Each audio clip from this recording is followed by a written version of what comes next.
Hello everyone, welcome back to my channel. Spencer TCG here, up with another Shadows of the Galaxy pre-release / draft guide. We are going to be rating all of the green command cards for you. And let's just get started with the video because, that's what we're here to see. So here's my quick rating. Swit S is a card that is so powerful that you want to switch to it.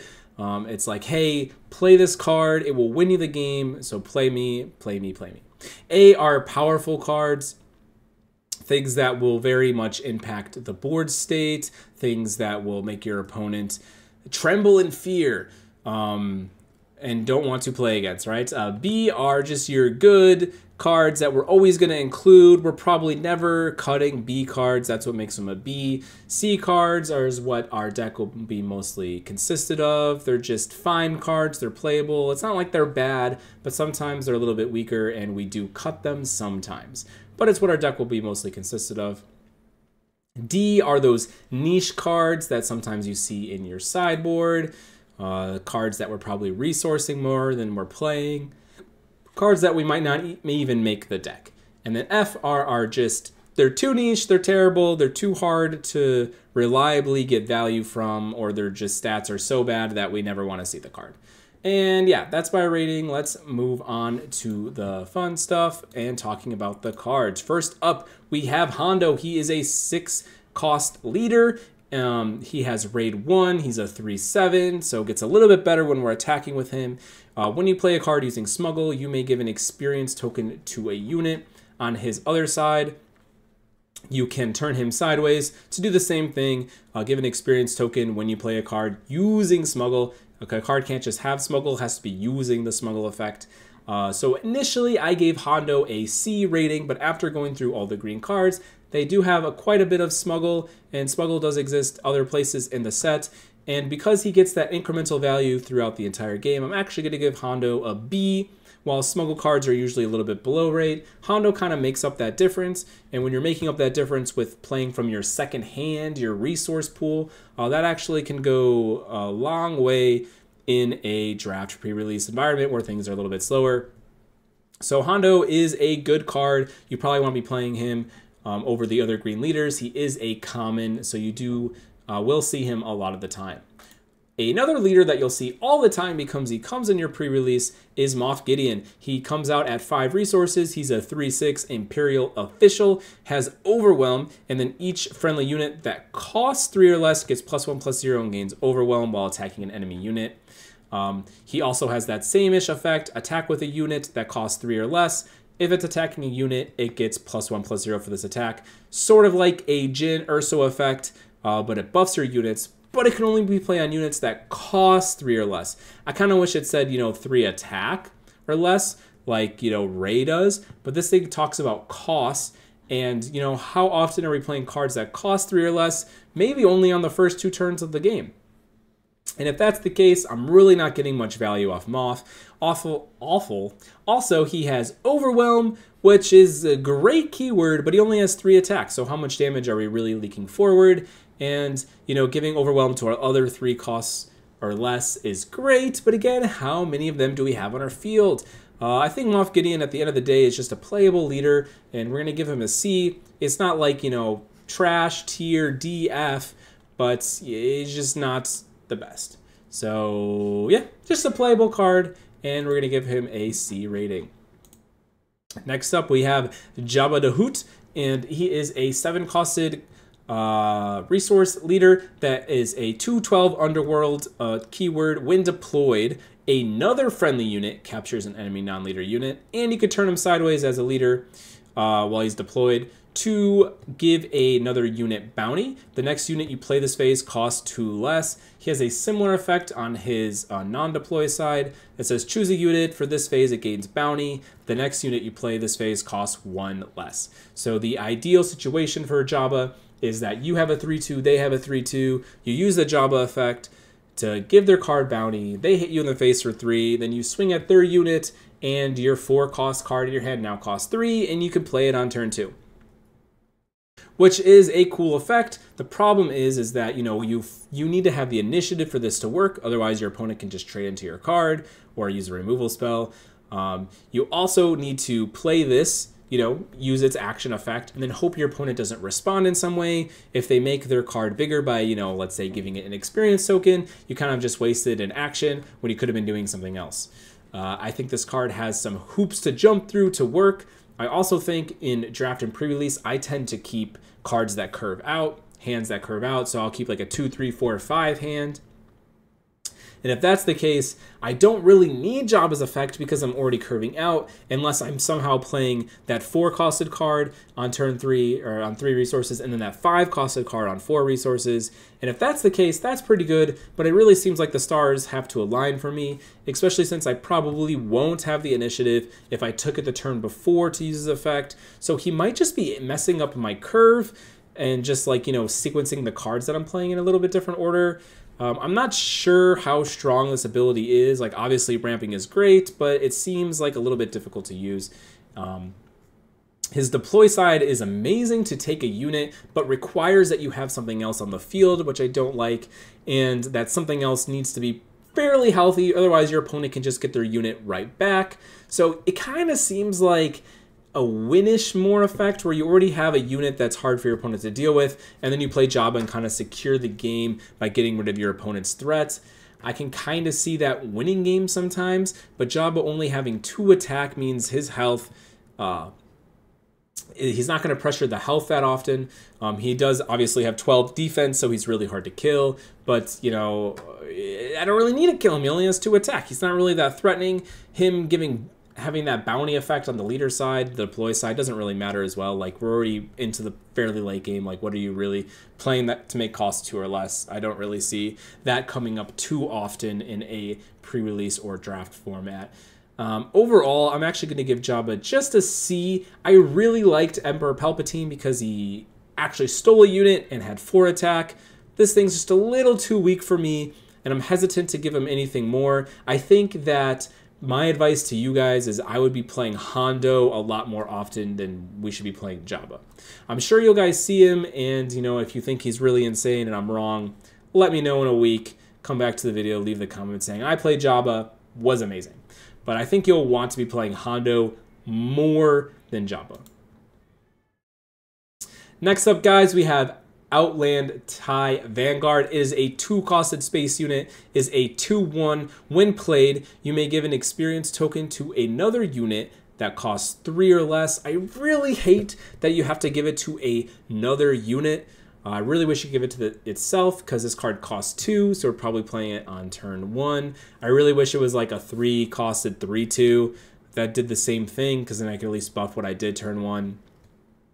I mean, obviously this card has like Moff Gideon synergy because it's a 3-cost or less deck that we're somehow manufacturing, but I don't know. I don't really like this card that much. I think it barely makes the C tier because it has like a niche use in the later games where you can sometimes buff something, but you could always just play it turn 1 as a whatever unit. And, you know, things that cost 2 need to be in your deck. It's good to start off with something not good to have nothing on your field. So if this was a 2/1 ground unit that did the same thing, I'd probably give it a D, though, to be honest, guys, because the space is a lot more harder to interact with than the ground is. Next up, we have Remnant Reserves. It is a 4-costed event. Search the top 5 cards of your deck for up to 3 units, reveal them, and draw them. So drawing cards in Star Wars Unlimited is not as good as other games because you draw 2 cards every single turn, and in the later stages, you don't have to resource. You can just draw 2 cards a turn.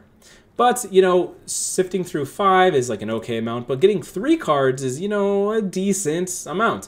Like in the late game, you know, you're on 8-9 resources. You could draw your 2 cards per turn, play this, and now have a 5-card hand, and then like you're kind of set for the game in terms of cards. I do like that it does like a little bit of searching. Maybe you're trying to find the strongest piece. Maybe you do have like an S or A tier card in your deck, and you're just trying to find it as fast as possible.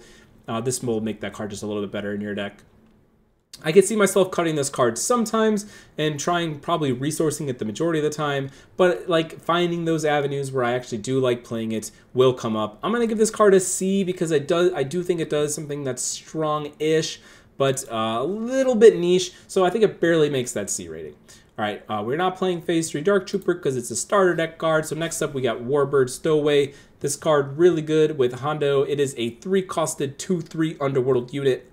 While you have the initiative, this unit gets +2/+0. So it's below rate when you don't have the initiative, and when you do have it, it's just on rate, which kind of sucks. It makes up for the fact that it has Smuggle. Again, Hondo makes this card a lot better because we get to tap this thing sideways and give an experience token to it. So instead of having a 2/3, we'd have a 3/4 that we played for free because it came from our resources. I actually like this card, but I don't think it makes that B cut because it only has the correct stats half the time. Even though that Smuggle keyword does raise its playability, I think it's just a playable card. So yeah, because playing a 3-costed 2/3 is not good when you don't have the initiative, right? Also, I prefer to have a little bit more health on my 3 costs. 4 health survives most things that my opponent could do on turn 1 of the game. Next up, we have Crosshair. It is a 4-costed 2/6 ground unit, Imperial Clone Trooper action. Pay 2, this unit gets +1/+0 for this phase. Notice that you can do that as many times as you can in a turn, but this game isn't like Magic where, you know, you have your whole turn and you can play it out and you can buff them up like 5 times and swing. Our opponent can interact every single time we choose to take this action. It can also kind of be used as action stalling if you're looking for that in your deck. And then he has another action where you can turn him sideways. This unit deals damage equal to his power to an enemy ground unit. Alright, so Crosshair only comes out with 2 attack, so using his ability right away isn't actually going to probably kill anything. So I probably have to sink some amount of resources into it, which means our opponent does have counter ability. But anytime you stick a sort of removal effect on a unit where I can just kind of abuse it and use it every turn, like imagine the scenario where you're a little bit ahead on board, so your opponent just keeps playing units and they come in tapped. I can now spend my whole turn to buff this guy up and kill their unit. And that's actually like a super annoying thing for my opponent to deal with, especially if I have another unit next to him, and then every turn I'm just hitting them for 3 or 4, hitting them for 3 or 4, and then until they die, right? I am practically preventing my opponent from playing the game, and I don't know how often that play pattern will come up, but I think it can exist, and therefore this card is at least a B. It should always be in your deck because of the ability for it to just sometimes win you the game straight up. Next up, we have Infant Mon. It is a 5-costed 4/6 Underworld unit, has okay stats. You can choose an enemy non-leader unit that attacked your base this phase. A friendly unit in the same arena captures that unit. So this card doesn't necessarily need to capture the unit. It cannot capture space units. Sorry. So, you know, that makes it a little bit harder to use. Our opponent, again, needs to be hitting our base. And guess what, guys? This thing is on attack, so it doesn't even do it on deploy. I actually have a lot of mixed feelings about this card because the on attack trigger, you could say, is a little bit better than on deploy because I could be doing this card all the time. Every single turn, I could just be capturing a unit. Or my opponent can just, you know, use their brain a little bit and just not attack my base. Like, it's not like I'm hiding it because it's not a wind deploy. It's right in front of them. So my opponent will probably just not attack my base. Which I guess you're saying, hey, I'm healing all this HP, but then you need to swing with this card, right? So you need to hit him in the face for 4. But if that's the case, then my opponent can now hit me with their card. It's kind of like this weird shell game you're playing with your opponent, but I don't know. At the end of the day, I think this card is actually really hard to get value from. So hard, in fact, that I think you'll never get to capture a unit with this card if your opponent plays correctly, which means it's just a 5-costed 4/6 Underworld unit, which is just a playable card. It has okay stats. So we're going to give this card a C and kind of pretend that his text box does not matter. Next up, we have Pirate Battle Tank. It is a 6-costed 4/6 Underworld vehicle tank ground unit. Has Sentinel, but only 4 attack, and then has Smuggle too. You know, I think the Smuggle really pushes this card into that B tier where you always want to play this card. Having a Smuggle that comes from your resources in the late game sounds really appealing to me. The 6 HP sounds like it survives most things that cost less than it. The 4 attack is just enough that it kills stuff, and it having Smuggle is relevant. So put this card in your deck. It's a B. You'll probably be playing it from your Smuggle. Another reason why Hondo is better makes this a 5/7, which, you know, again, anytime we increase our stats, it's good. Next up, we got a really powerful card. We have Maul. It is a 7-costed 7/6 ambush overwhelm unit. On attack, you may choose another friendly underworld unit. If you do, all combat damage that would be dealt to this unit during this attack is dealt to the chosen unit instead. So you can kind of come in with ambush, kill something, and if you have another underworld unit, let it soak up all the damage. Which could be good if you have like a really crappy underworld unit and you're killing, something that has 7 attack that would kill Maul. So he kind of protects himself. I think it's a little bit harder to, rely on that second part of the ability. So we'll kind of just think about its ambush overwhelm, which I think is really strong. I think sometimes this card will just come down and kill your opponent. It'll attack something with 1 HP, your opponent will take 6, and they'll die. I think that scenario will actually come up a lot if you have Maul in your deck. Maul's also not a legendary, so you will have Maul in your deck more than you won't. Well, I don't know if that's true, but you'll have him in your deck, a reasonable amount of time. If you do a few pre-releases, you'll probably see Maul either in your deck or across the table. So yeah, I like this card a lot. I don't think it's an S tier card though. I think it's really pushing it. I think Darth Vader was an S tier card because it came out with ambush and killed something and summoned something else. I think this card does a little bit more damage than Darth Vader, but doesn't give you that extra value tool that Vader does. So we're just gonna give this card an A, but it's probably, I think, literally the best card in green. So yeah, if you see this card, maybe consider playing green. Next up, we have Finalizer. It is a 11-costed 11/11 spaceship, big thing, first order vehicle, capital ship thing. Probably looks amazing in hyperspace. Has Overwhelm, and when played, choose any number of friendly units. Each of those units captures an enemy non-leader unit in the same arena. Okay, has like a decent effect, but guys, cost 11. I mean, I like playing slow decks, but I didn't even always get to 11 resources. And if I did, like, this card might not even win me the game right away because I could be dead to a ground unit that is existing on the field. I'm not really in love with this card. I actually think that we're going to be cutting it more than we're playing it. I think even if you open this, I mean, I guess you put it in your deck, but I'm probably resourcing it like 95% of games. And it will win you that one game that went super late, but how often are games really going that far? And because of that, I'm making this card a little niche and giving it a D. But, this card is big and has Overwhelm. So does kill your opponent, just costs a lot of resources. Next up, we got Palpatine's Return. It is a 6-costed event. Play a unit from your discard pile. It costs 6 or less. If it's a Force unit, it costs 8 or less instead. 1 second. I think that this card is okay. The problem with Palpatine's Return is you need to have the card already in your graveyard. Also, to get its max value, hopefully we're getting something that costs 6. We're probably not able to get a Force unit that costs 8, but if we are, wow, we're cheating the game. But how do we get that card in our graveyard? I mean, there are some discard things that exist. There is a discard leader that exists. There's like that mill leader, but, I don't know how much value we're going to get from this card.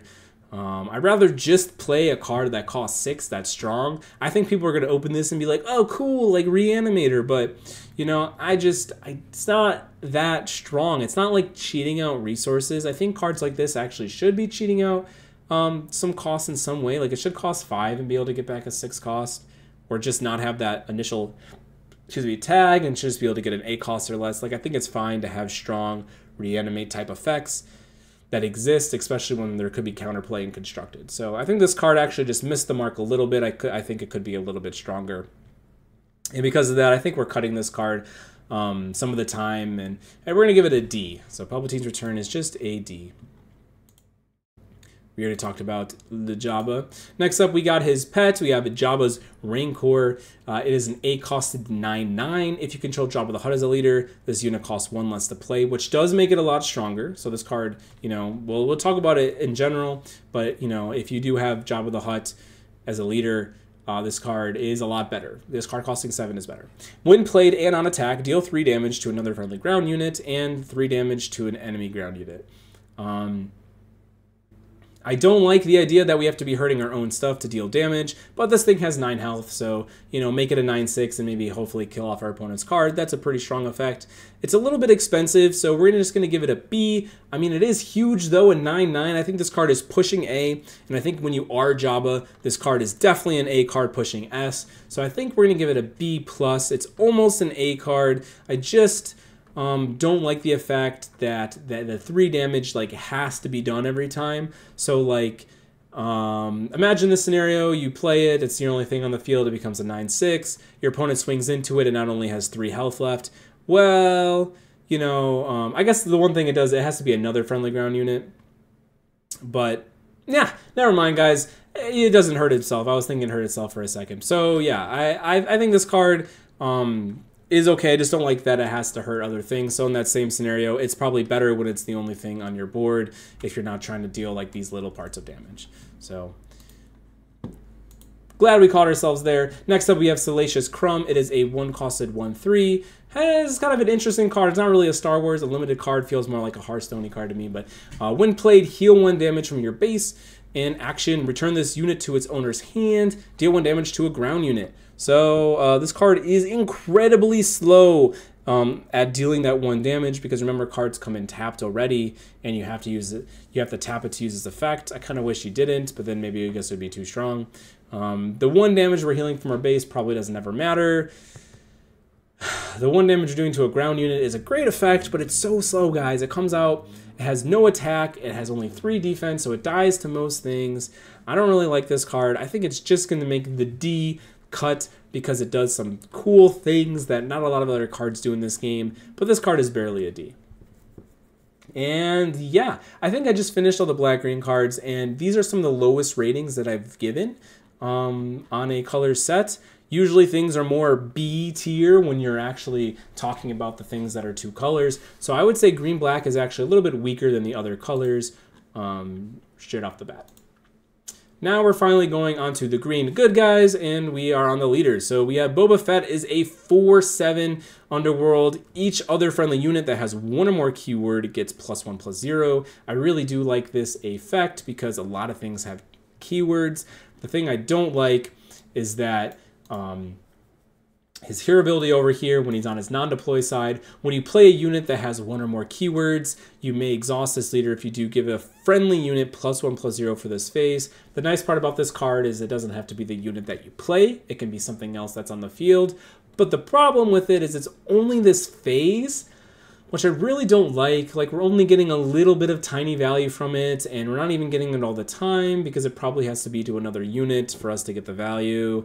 Yeah, Boba Fett is fine. Like, he's a 4/7. He has fine stats. I mean, if we compare it to, you know, Hunter, who's a 7-cost 5/8, you know, Hunter just gets a little bit bigger. So, like, how much is Boba Fett doing for us? I don't know. I think that there are better hero leaders than Boba Fett that we should try to gear towards, and because of that, I'm just going to give him a C. Same with Hunter, which we'll talk about now. I don't think either of these leaders are especially strong that we should be like looking to play them. Hunter is the rare though, so we won't see him that often. He is a 7-costed 5/8 with Overwhelm. On attack, has this really crazy ability that says you may reveal a resource you control. If it shares a name with a friendly unique unit, return the resource to its owner's hand and put the top card of your deck into play as a resource. Wow. And then his hero ability is you can pay 1 to kind of do the same thing, reveal a resource you control. If it shares the name with a friendly unique unit, return the resource to its owner's hand, put the top card of your deck into play as a resource. So this card effectively says pay 1, draw a card if stars align. Okay? Same with his attack. It says on attack, draw a card if stars align. The problem is you need to have a unique unit and then have another name with a unique unit. I don't even imagine a lot of pools even having 2 cards with the same name. I feel like it's really easy to have no cards that are duplicates in a pre-release pool, like it's only 6 packs, right? I think in draft you could try to make this thing happen a little bit more, but like, do I care about drawing 1 card? I think at the end of the day, I really like this card for its stats. It's a 5 attack with Overwhelm with 8 defense. I think that card can just kill my opponent, and I'm giving it a C just for its stats. this thing can pretty much have a blank text box, but its stats will make it at least a C. Let's get into the cards. We only got 2 leaders this time. No light green in the pre-release box.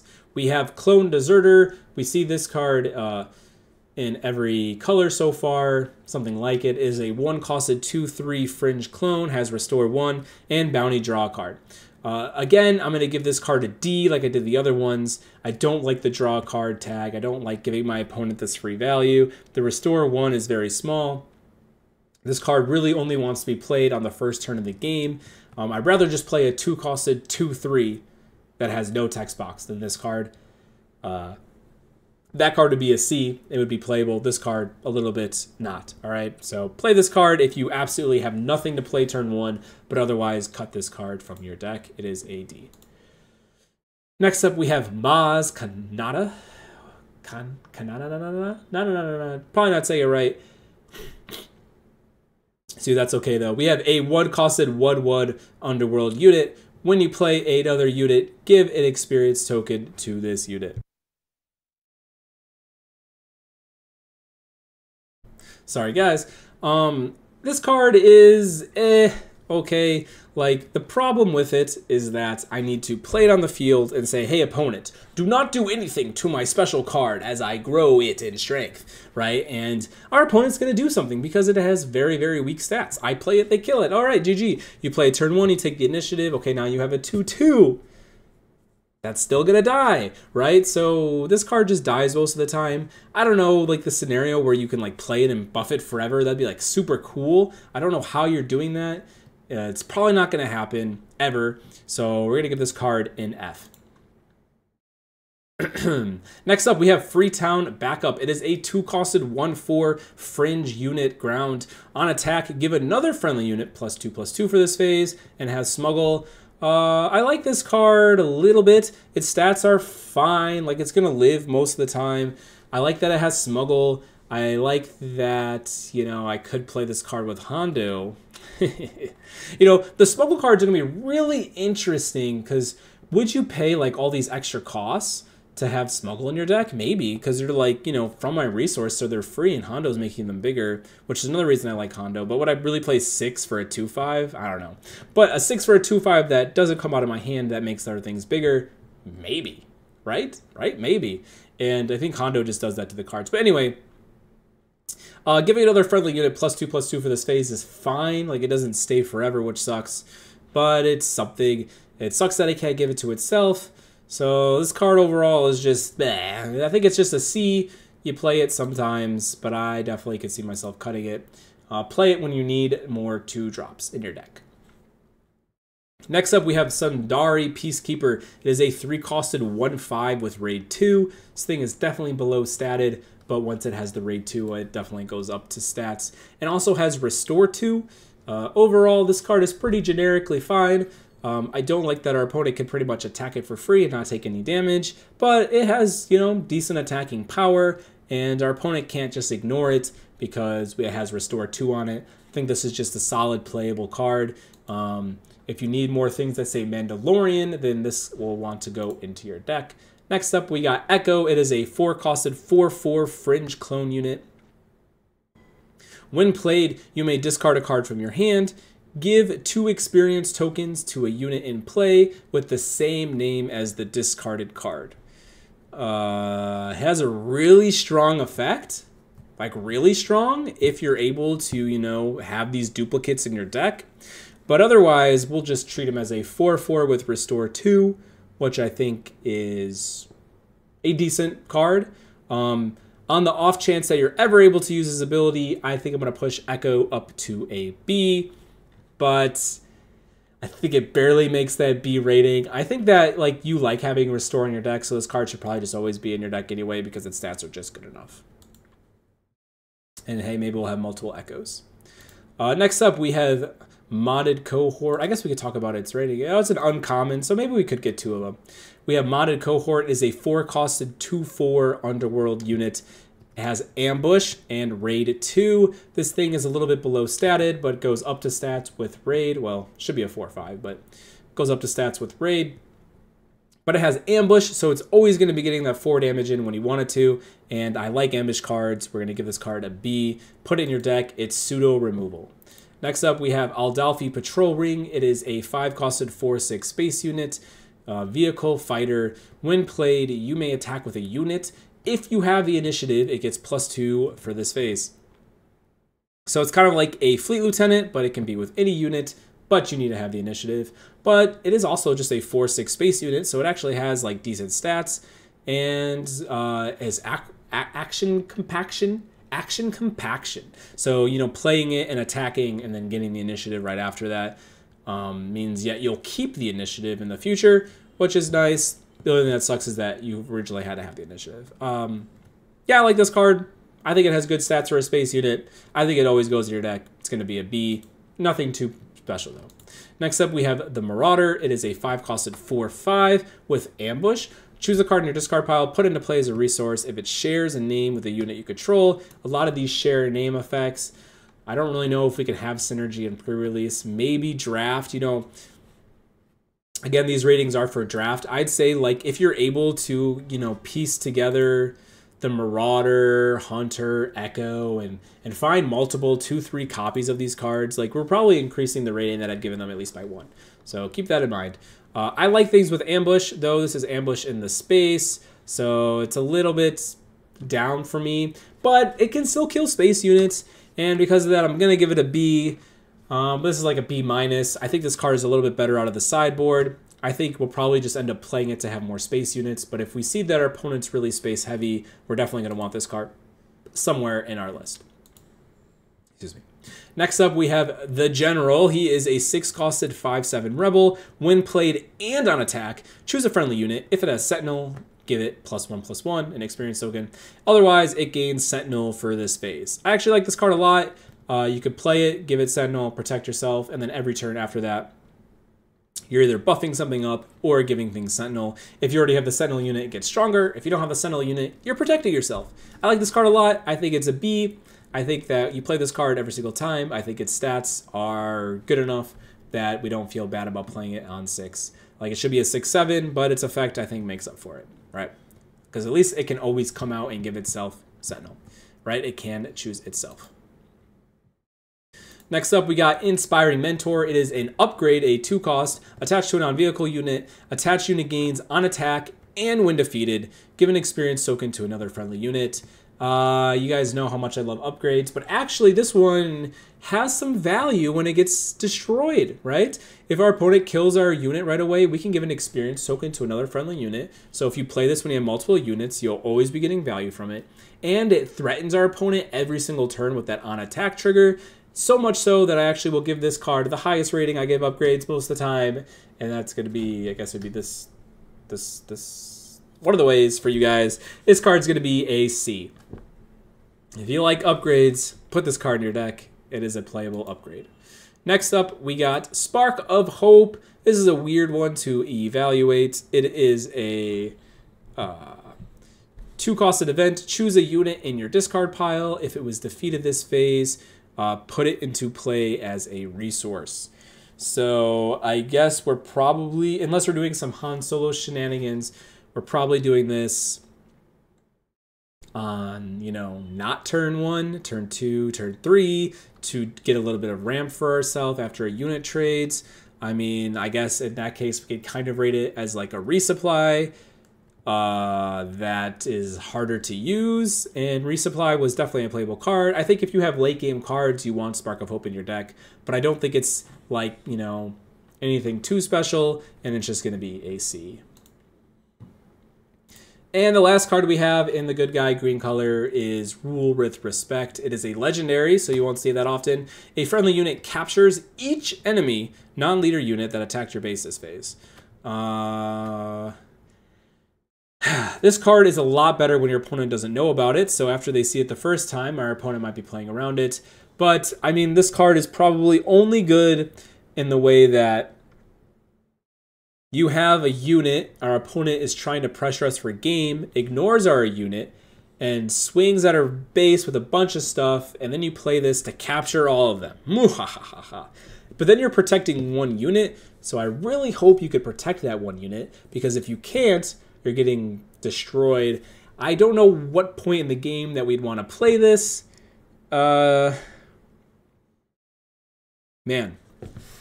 It's a legendary, so it's going to be hard for you guys to argue with me about this card because you probably won't see it in your pool. So I'm going to give this card a D. I think its effect is niche, but, you know, if you guys get this and play this and we're like, wow, Spencer, this card was absolutely insane, it's an S. Okay, like, let me know, but I think this card is a little bit too niche to use.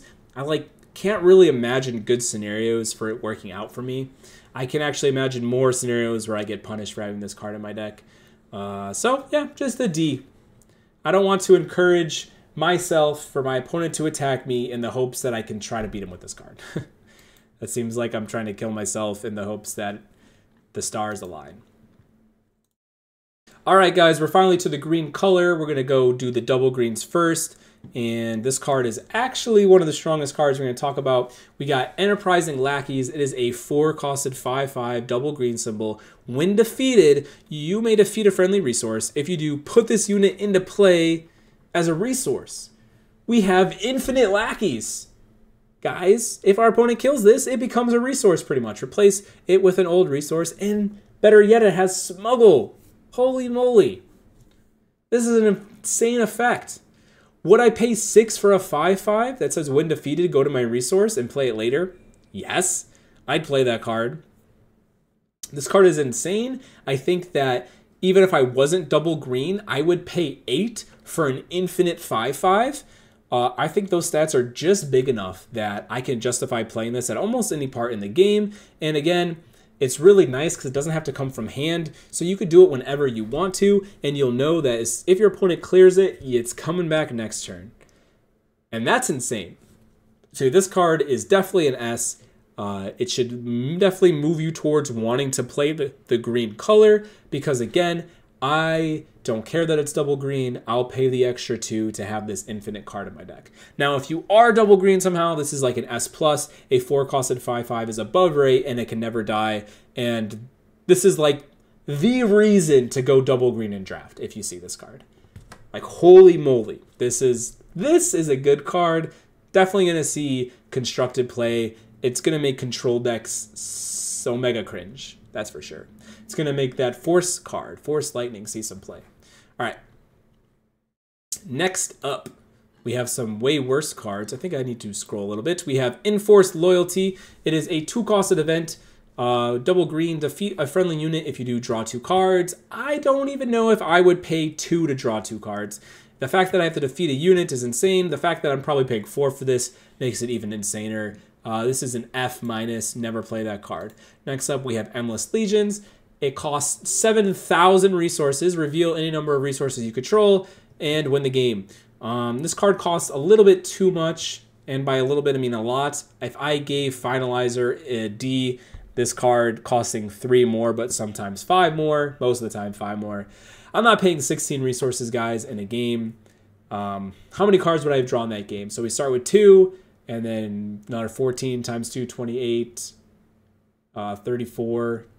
Okay, I've had to have drawn 34 cards to have enough resources for this game, if my math is right. So maybe I ramped along the way, but still.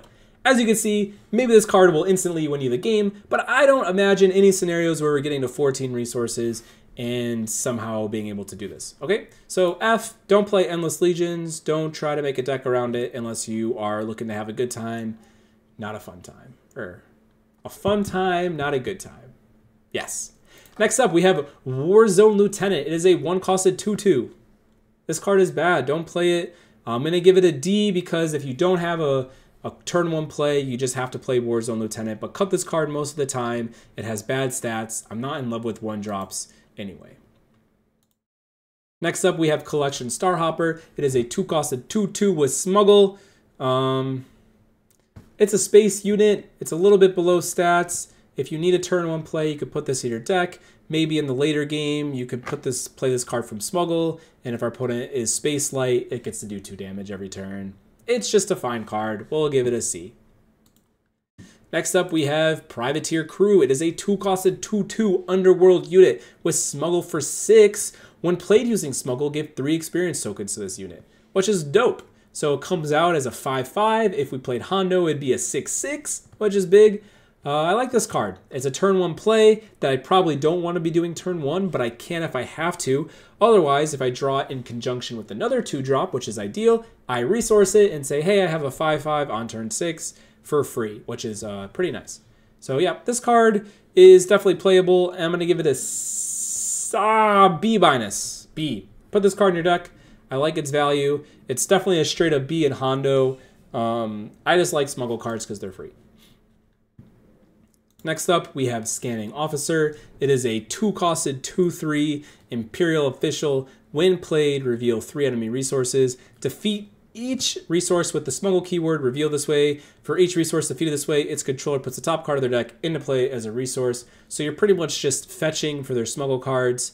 I do think this card is random, so if your opponent has that other card we were talking about, let's see, this one, I'm pretty sure you can't be eyeing where their Enterprise Lackeys is the whole time, but I will say that there is a difference between tapped and untapped cards. Our opponent can, I think, shuffle the tapped and untapped cards separately, but not together. So if you know they tapped Enterprising Lackeys, you can be able to pick apart that card with that one, which is a nice counter to an infinite thing that our opponent could have, magically drafted.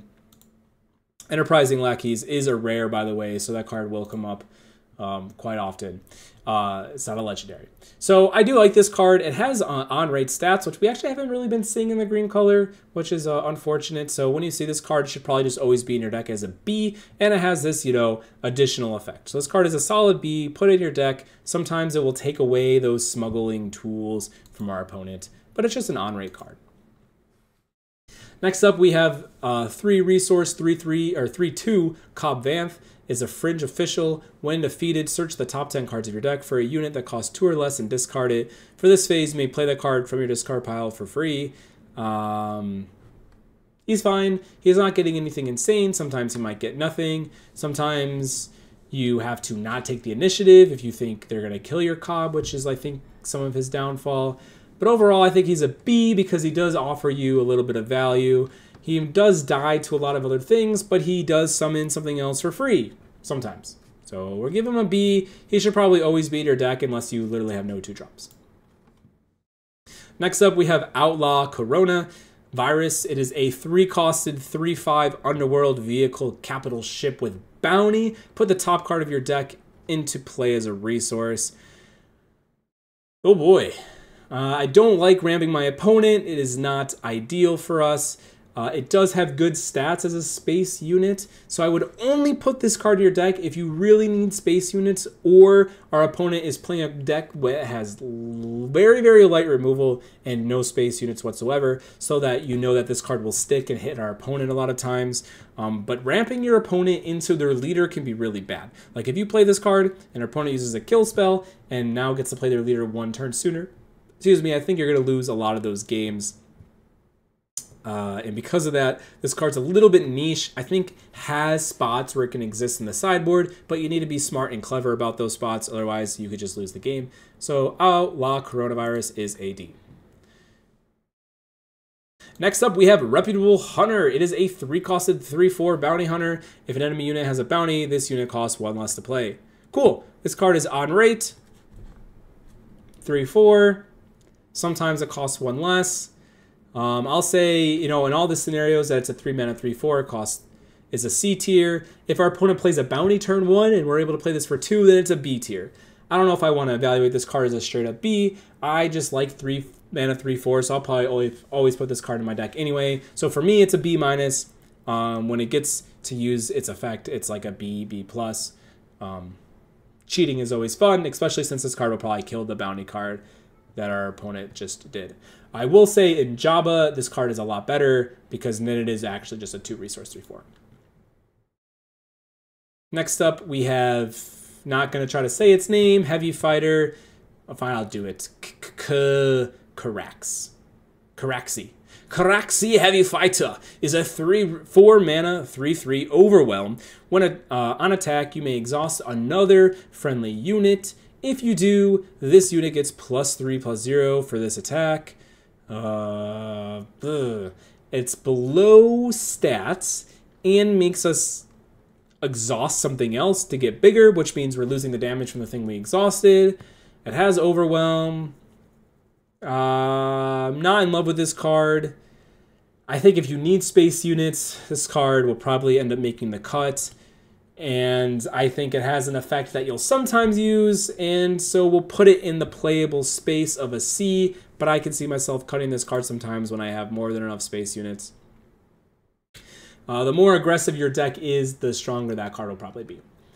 Next up, we have Bounty Hunter's Quarry. It is a one-costed event upgrade with a lot of text. Attached unit gains bounties, search the top 5 cards of your deck, or 10 cards instead if the unit is unique, for a unit that costs 3 or less, and play it for free. This card is actually a pretty cool upgrade that you can play on your opponent's card, kill it, and then find something that costs 3 or less. And again, it's free, so it could be an off-color card, but let's just say it costs 3 exactly, then you're getting like a 2 resource discount by playing this. And you are looking through a big pool of cards. You're also giving your opponent's card bounty, which might trigger some of your other things. I actually think I'm going to give this upgrade a B because we're giving it to our opponent. While our opponent can like play around this card, it's a little bit harder, like it's on their own card.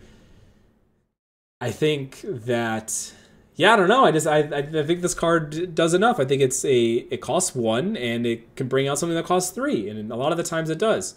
The problem I see with this card is that when it only looks at the top 5 of your deck, it actually will miss a lot of the time.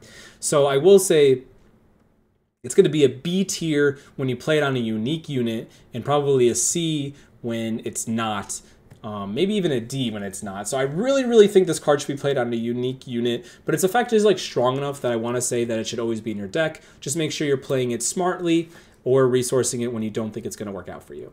If your deck has just a crap ton of things that cost 3 or less though, then yeah, like getting that discount, guys, is really strong. It allows you on like 4 resources to practically be playing 2-3 drops, if that makes sense, which is a very good effect. Next up, we have Discerning Veteran, which I'm getting ahead of myself. Is a 5-costed 3/4 Bounty Hunter ground unit. When played, this unit captures an enemy non-leader ground unit. On play, capturing a unit is a good effect.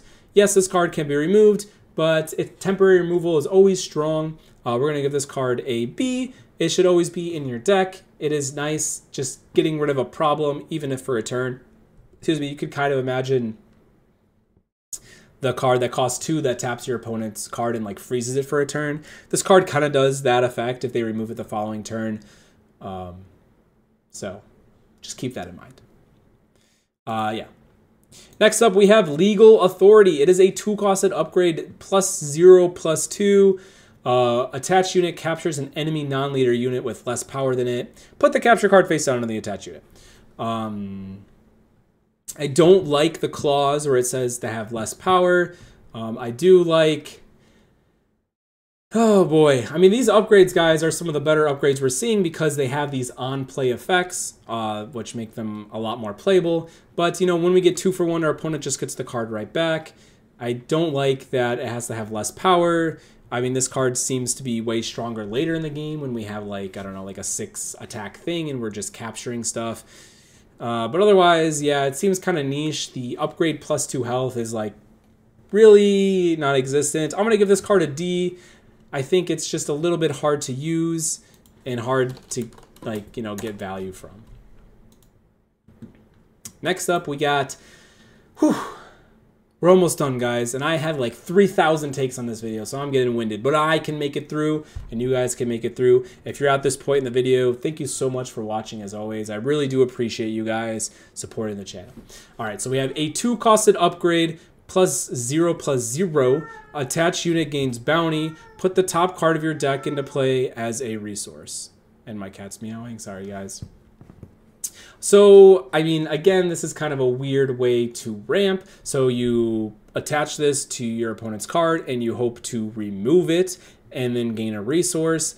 Again, I think if your deck really wants ramp, then you're going to find space for this card, but I don't really like these ramp tools that aren't immediate.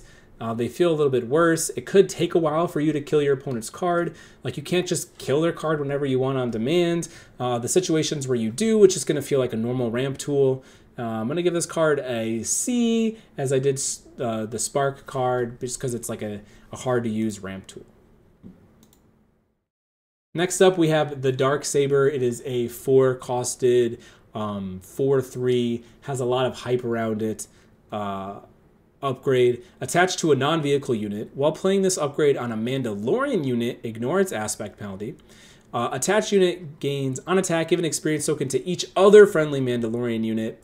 So this is one of those bigger upgrades. We don't really see many upgrades that give this many stats, but I will say it's just super inviting our opponent to a 2-for-1 because it costs 4, so we can really be blown out of the game if we play this on a 3-costed card and our opponent plays a 4-costed removal spell, right? They're paying a 4-cost removal spell to get rid of 7 costs of cards, which is very, very strong early on in the game and can completely blow us out.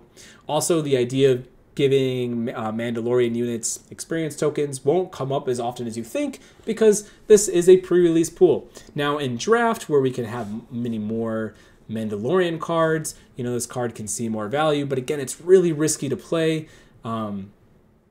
I can see you stealing games sometimes when you have a lot of Mandalorian units and you're able to swing a couple times with a Darksaber. And so in a draft format where you can manipulate your pool, I'll say this is a C. In pre-release, it's probably a D. I know everyone in their right minds is going to play this card because it's cool, right? It's a cool card. If you get in pre-release, you're going to put in your deck. But I personally will be cutting this card more than I'll be playing it, and I'll be giving it a D. So, but yes, don't like upgrades. Next up, we have Outflank. It is a 1-costed event. Attack with 2 units, 1 at a time. I don't like this card. It doesn't give any buffs. Action Compaction is good, but not when it really costs the whole card. So I'm going to give this card an F. We probably should never be playing Outflank. I will say if you have the most aggressive pool you've ever seen, maybe this card moves up to a D, but I think personally it's a little bit too niche. Next up, we have Timely Intervention. Play a unit from your hand, give it ambush for this phase, and it has Smuggle for 2. I actually really like this card because you at any point in the game for 2 resources can turn something in, if it's in your resource, a card in your hand, give it ambush, which is like suitor removal. So I do actually like Timely Intervention a lot. Excuse me, playing it from your hand I think is a lot worse, but obviously only costs 1. So you can do it when you really need to from your hand. But I imagine myself resourcing this early, and then when I get to 7, 8 resources, doing this on like a 5-drop, giving it ambush, and impacting the board right away, I think is actually pretty strong. I'm going to give this card a B because it can be used at any point you want in your resource. Next up, we have Moment of Glory. Give a unit +4/+4 for this phase, 4/3 resources. I don't really like doing buffs that are temporary or even forever. As you guys know, I don't like upgrades. Unless your deck is really aggressive, we probably don't want this card in our deck at all. I'm going to give this card a D. It's a little bit too niche. I probably will never play this card and probably give it an F, but I think that in a really aggressive pool, it's a D. But just do know, if your pool is not super aggressive, this card should not be in it. Okay, do not play cards like this. They do not lead to winning scenarios. Next up, we have Take Captive. A friendly unit captures an enemy non-leader unit in the same arena. This is like similar to that upgrade that costed 2. Doesn't give any stats, but it can be any unit as long as it's not a leader, so it doesn't have that stipulation. Yeah, I don't like this card as much when it's not attached to a unit, though. I really liked the 5-drop unit doing this effect. So we're just going to give this card a C. Again, it's not really removable, so it's just okay. Next up, we have a 7-cost event. Choose sides. Choose a friendly non-leader unit and an enemy non-leader unit. Exchange control of those units. Super cool effect. It's kind of like a Yu-Gi-Oh card, creature swap, that I actually really liked playing. This card costs 7 though, but I actually can't imagine scenarios where you play like a cheap card in anticipation of your opponent playing a big card, and then you play choose sides and switching them and totally ruining your opponent's game. Because not only are you removing their biggest threat, you're actually gaining a big threat yourself, and it could be your only removal or out to certain things. And because of that, I'm actually going to give this card a B. The only reason it's a B, I think, and not an A, is because it's a little bit hard to use. If you're doing it on turn 7, like you had to have a unit already in play, and ideally not a great unit. But I do think that you can take sometimes just your opponent's best unit with Choose Sides. So that's cool. Very cool card for sure. Next up, we have a big space unit, Arquitens Assault Cruiser. It is an 8-costed 7/8 ambush. When this unit attacks and defeats a non-leader unit, put the defeated unit into play as a resource under your control. I mean, just a big ambush spaceship that doesn't cost too much is actually really strong. This card, I think, is a little bit better out of the sideboard, but even in the main deck, I think is a B. A 7-attack spaceship will kill our opponent quite fast. It having ambush means sometimes it does stuff. It ramping you doesn't really mean much to me unless you are trying to manufacture this really, really high late game deck with like Finalizer or something. But, you know, just a big spaceship will actually just win you the game a lot of the time. Yeah, we're almost done, guys. We just have 3 cards left. Next up, we have Gamorrean Retainer. It is a 2-costed 3/2. While you control another green unit, this unit gains Sentinel. It's just a 2-cost card, guys. It's just gonna be playable. It's a C. It gaining Sentinel is like kind of whatever and doesn't even happen all the time. It only has 2 health, so how much is it really protecting? So yeah, it's just a playable card, and we're gonna give it a C. Next up, we have the Pirate Gang. They are a 4-costed 3/3 ambush underworld unit with Smuggle. This card is totally fine. I like ambush a lot, even though we're getting crap stats for it. I could see this card coming in and killing something of higher value. It having Smuggle means I could do it for free, like it doesn't cost a resource out of my hand. It is a little expensive to be doing its Smuggle effect, but this is where another reason why I really like Hondo, because now it's a 4/4 with ambush and it's killing a lot more stuff. So I do like this card. I do think it should go in all your green decks because it has the Smuggle effect, and we're gonna give this card a B. And lastly, we have Commission, I think is the last card. It is. Search the top 10 cards of your deck for a bounty hunter item or transport card, reveal it, and draw it. This card does have Smuggle.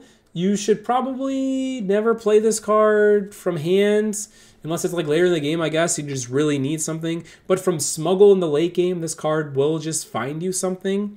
As long as your deck contains a good, healthy amount of bounty hunters, items, or transport cards, I think Commission is fine to play in your deck. I think it's a C because it has this Smuggle effect. And guys, yes, smuggling and drawing a card for free is strong. I do think this is a little bit lower on the C range because I don't really want to be spending 3 resources to draw 1 card. We've talked a lot about in this video how I wouldn't even spend, like I don't like spending 4 resources to draw 3 cards, and obviously this draws way less, even though it's specific cards. But again, it's not from hand, it's from resource, which again is very, very strong because when you're in top deck mode, like this makes your top deck mode a lot better. Smuggle is a strong key word. And booyah, we're done, guys. We finished. It's amazing. We got through it. All we have left now is yellow and the neutral cards. If you guys enjoyed this video, you know, go ahead and leave it a like. I can't believe so many people are saying, hey, we watched to the end. They're an hour-long video, guys. That's a long time to listen to my nasally self-talk, but I really do appreciate it.